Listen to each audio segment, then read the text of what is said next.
What happens when man's best friend... Freeze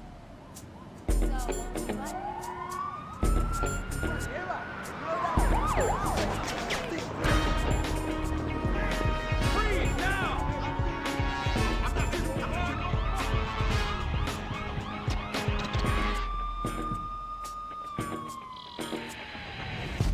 Welcome to Los Santos, the city of celluloid, sin, and cellulite removal.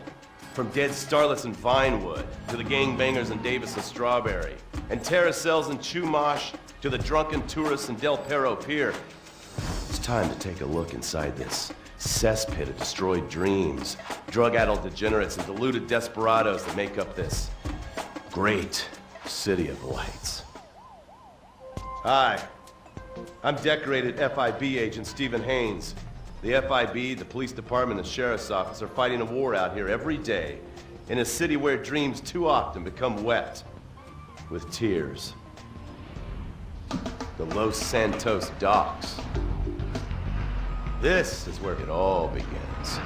The second largest port in the world, the great orifice of American capitalism. Stuff coming in, garbage going out, and hidden in over 2 million containers a day, God only knows what. The cartels pay off some low-level schlub, and suddenly you've got military-grade weapons, badly cut crystal meth, and grade A yayo from Mexico flooding our streets. And once it hits the hood, it's anarchy, with a side of murder hold the fries. Or maybe the Chinese are slipping some of our high-security weapons systems in with the recycling, and we're giving up our national security for nothing? Who knows? Who cares? As long as the financial party continues, we'll just keep picking up the pieces. A word to the wise, kids. Never use PCP. It makes you want to punch cops and run around naked, and not necessarily always in that order. Most of the time, this illicit cargo makes it straight to the gangs. But sometimes an ordinary Joe lets go and loses his shit after a pipe or two of pleasure dust.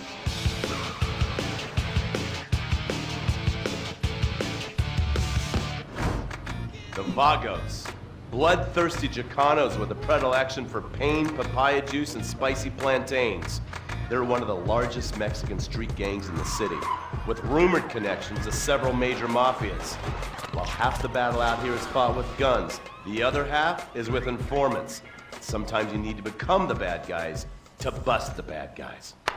All right, guys, let's go. When the ballas and the families aren't shooting each other, they're selling the dope that the junkies are shooting into their veins. The families love sports almost as much as they love banging. Flashy, arrogant, competitive, and aggressive, they are lifelong bitter enemies of the ballas.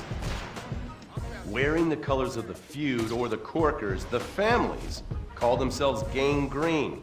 Of course, like all families, they love a good squabble. Subdivided into sets, such as the Chamberlain Gangsters and the Carson Avenue set, it turns out the families love shooting each other almost as much as they love shooting ballas. Now, the LSPD have had many run-ins with various family sets over the years. With the ballas, the FIB take a more community outreach approach.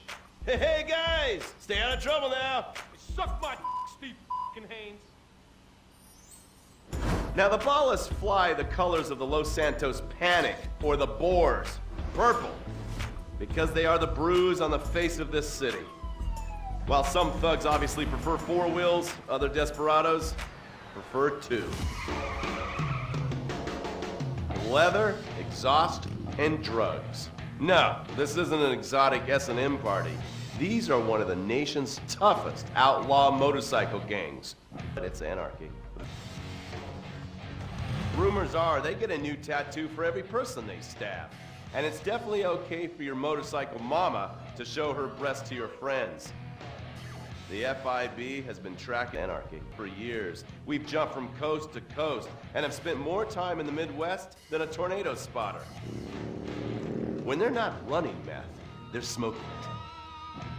Or so I hear, a dangerous new drug on the streets called toilet cleaner. And believe me, your toilet will be cleaned after you've smoked some of it. Of course, Vinewood being Vinewood, it's not all about leathery dudes trying to show off on their motorbikes or roided up gangbangers stuck in some 90s time warp. This is the town that made mass murder into nostalgia. Of course, to become truly popular, your murder has to be both unsolved and gruesome. In a town full of alien spotters, adults dressed as zombies, and entertainers dressed as cartoon characters, it takes something particularly awful to really catch people's attention. The famous, unsolved murder of a Vinewood starlet is one such case. For years, horny nerds have wondered what happened to Leonora Johnson, and if they would have plucked up the courage to speak to her or kill her themselves. It's inspired filmmakers, writers, and copycat killers.